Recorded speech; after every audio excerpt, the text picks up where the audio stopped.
Hey YouTubers, due to popular demand, well I would have done it anyway, but I'm gonna do my review and my thoughts on 3, possibly 4, we'll see how the video goes, Luis Bunuel films, and I picked up 2 of them really recently.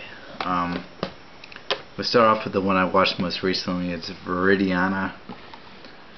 This one was a hugely controversial film. It was banned in Spain and denounced by the Vatican, but it was also became one of Bunuel's biggest successful films. It won the Palme d'Or at the Cannes Film Festival. It's got a lot of great reviews from critics, and this is a great film. I really like this one a lot.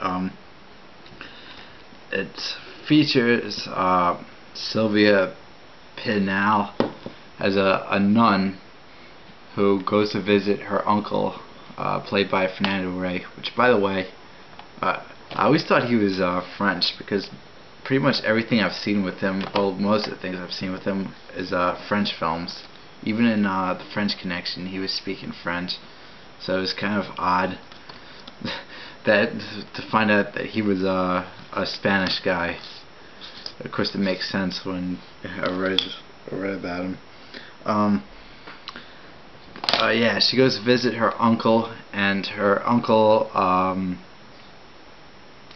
basically drugs her, and I don't remember if he takes advantage of her while she's knocked out, or if he restrains himself at the last minute, but either way she finds out when she comes to and tries to leave.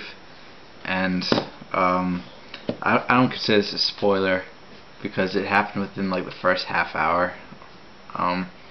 He hangs himself with I don't remember if it was his daughter or like a niece or something.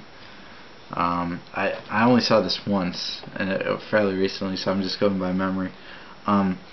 Basically hangs himself with a jump rope, and I could see something going on with this jump rope like right away. I don't know what it was, but like as soon as I saw the jump rope early in the film, I was like, this is going to come back into play in the film. And I mean, it's just such a morbid image that this one little girl's jump rope he hangs himself with. And shortly after his death, you know, the uncle is really rich and well off. She invites a whole bunch of homeless people, the poor class, to stay at the place, you know, so they have food and shelter. That was very interesting how in a lot of Bunuel's films he has his take on the rich bourgeoisie class, and so you kind of get the feeling when you're watching him that he's always siding with the lower class. And this one, it really does not portray the lower class in a positive light at all. I mean, they are just the scummiest pieces of crap ever. Especially towards the end of the film. A lot of long beards, and they're missing teeth or whatever. It really does not portray them in a good light. There's a great scene where they do a mock-up at the Last Supper with a bunch of homeless people. Let's see, I don't know if you can see that right there. Great ending, also, by the way.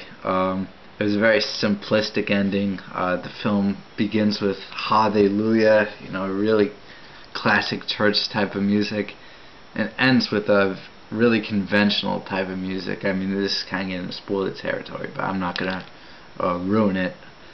So I'll just be very vague and, you know. Yeah, Viridiana's clothes are dramatically different than from the beginning. Same goes with the music. It's all part of the transformation of the film. It's great. This is a masterpiece. Glad I picked it up. Another one I picked up was The Exterminating Angel, also by Bunuel. I forgot to mention that this is probably going to be the first in a series that I had planned on doing. Then our Chataway 87 mentioned he was going to do, the basic idea of mine was to pick a director and just talk about some of his films. So when he announced that he was going to do that, I held off a bit, but then he kind of scrapped the idea, so I figure I can do it also. Yeah, The Exterminating Angel is a little bit more satiric than Viridiana. I know it's up in the air which one's more satirical. There's no poor peasant class in this film. It basically just focuses on these rich bourgeoisie type of people who, after a opera, go to a dinner party at a mansion, and they overstay their welcome, and then like the next day, after they've slept over because they've horribly overstayed their welcome, they find themselves unable to leave the living room, so they spend days on end basically trapped in this living room. I always laugh at that, just the whole plot, like none of the doors are locked, there's nothing keeping them in there, but whenever they go to try to leave, they just kind of seize up and freeze. You know, they just can't do it.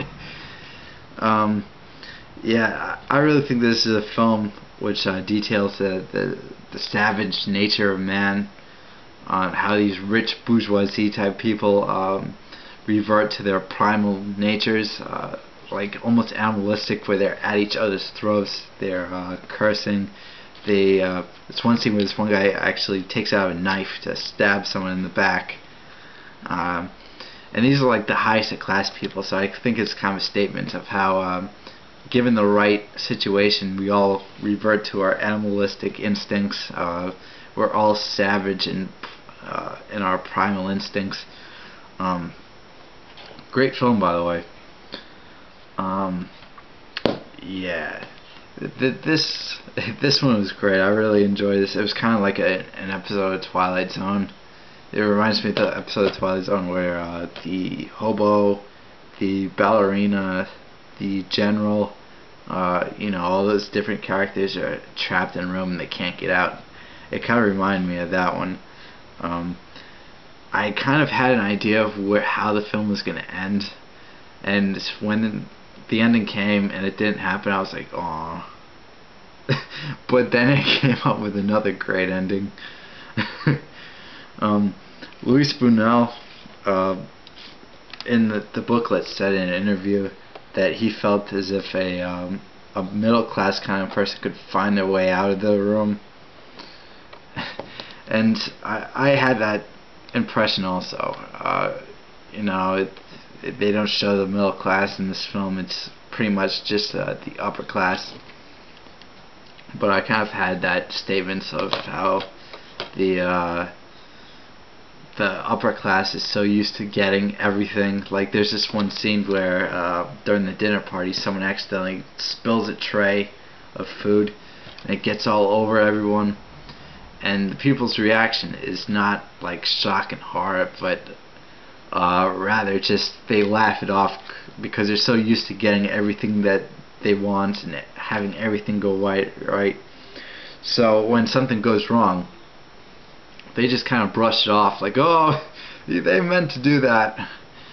So they're thrown in a situation where they're kind of in a situation where it's nothing goes right for them. You know, they're stuck in this room. They're banging on the water pipes to get water. They're eating the pet sheep. You'll just have to see it if you've never seen it before to really get it. Bunuel's kind of a weird director, but I mean, I always mean weird in a good way. No, I like weird artistic directors. I think that they're the most original. They have the films that really stand out on their own, and the kind you can watch over and over again. And Exterminating Angel, I've seen like 3 or 4 times. Probably more towards 3 or 2. And the first time you see it, it's kind of slow, but it's definitely one of those films that improves with each watch. Um, yeah, there's a really memorable scene where someone gets a hand cut off and is moving across the room. Uh, much like Viridiana, it also has Sylvia Pinal as the Valkyrie. Great film, really enjoyed it. Glad I picked it up. Now to one film I don't have, but I really love, and that's Discreet, Charm, and the Bourgeoisie. That film is just a straight up comedy, and it's great. It functions almost as an anthropology. What's the word I'm thinking of? It begins with an A. I can't think of the word for it. Anthology. That's it. Of different people and the subplots that derive from them. It's very episodic, very weird, but very good. It's definitely one that I get a big laugh out of. Like, there's this one scene where a lot of memorable scenes, just about every single one is memorable, and each scene branches out with different characters and subplots of their own. Like, for example, when Fernando Rey's character gets kidnapped, doesn't get kidnapped, but people try to kidnap him, he gets arrested. At the police station, just to bail him out, you hear a story of a dead lieutenant who comes back every whatever date it was as a ghost, and a guy gets tortured with a piano. Another scene is when these women are at a restaurant trying to order coffee or tea, but everything they order is all out, and out of nowhere this one soldier comes up and sits at them with their table and tells how he killed his father. Just out of nowhere. It's so random and so great. It's definitely one of those films which I can see myself like 10 years from now still laughing at every single joke, and it's the kind of film where you never see what's going to happen next because it's just so random, and it bends rules, and it does everything that you wouldn't expect. It pulls all these twists and turns. It's such a great film. I highly recommend it. It's one of the funnier films I've seen in the last couple of years. Viridiana and the Exterminating Angel have hints of humor. I think more humor in the Exterminating Angel, but I forgot the name of the movie. The Discreet, Charm, and the Bourgeoisie. That's just a great comedy. I mean, it has to be a comedy. What's the runtime on this? 13 minutes. I'll get one more in. The first Bunuel film I've ever seen.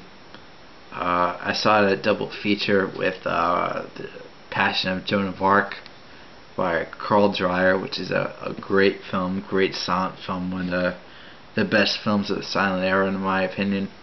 Don't own the Criterion. I should though. In the future I'll pick it up. But yeah, I saw it at a double feature with that film because both are unique in their own ways. Chien, Andalou I'm talking about.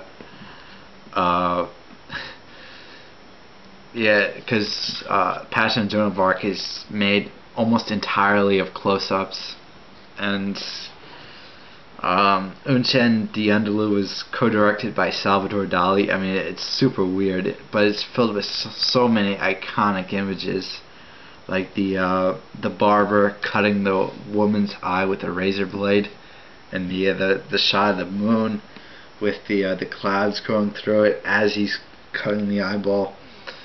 A lot of stuff to examine. It functions almost as a subjective art piece that you really look at and study, like at a museum, but it in movie form. Excuse me. By the way, Happy Easter. I forgot to tell you yesterday. Yeah, there really isn't much to say. It's just filled with so much bizarre images. I mean, there really, for the most part, isn't a real concrete storyline, but it's very subjective. You make your own opinions about it and try to find what they're going for, and it's just crazy. I mean, if you want to see a really insane artistic film, gotta check it out. It's only about 16 minutes, so even if you don't like silent films, what the hell's wrong with you? But yeah, even if you don't like silent films, it's only 16 minutes. You can get through it. And you could probably find it on YouTube. Great film. Really not much to say about that one. The film kind of speaks for itself. It's very artistic, very good, and very weird. Well, these are the only two Bunuel films I own. I definitely got to check out more of his films. It's kind of odd that Viridiana is kind of like his crowning achievement for his Spanish films, and yet it was banned in Spain. It was kind of weird of how he made so many films outside of his home country, like for France with Discreet Charm and Bourgeoisie, United States with the Adventures of Huckleberry Finn, I think, or Robinson Crusoe. He made so many films across the world, and his homeland of Spain, I mean, he's gotta be considered the best, or at least the most famous of the Spanish directors. It's definitely the one I watched the most. Yeah, so these are my only two Bunuel films. Definitely pick up more in the future. He's definitely a director I really do enjoy a lot. He's got that the sly charm about him, where he doesn't follow the cliches and the rules of films, where you don't know what's going to happen next. Some films he's really controversial, especially with Viridiana. I mean, you can definitely see where this film caused so much controversy upon its release. I mean, there's attempted rapes and yeah, great stuff in here. Yeah, so some of the other directors I probably do these kind of videos for, like Ingmar Bergman. I'll wait till I grow a good stockpile of films to talk about. This one was just had so many people asking for it. I was kind of wanting to do it anyway. We're probably around 16 minutes now, so I'll just give my closing statement. Yeah, I'll probably do more of these in the future. Thanks for watching. Bye.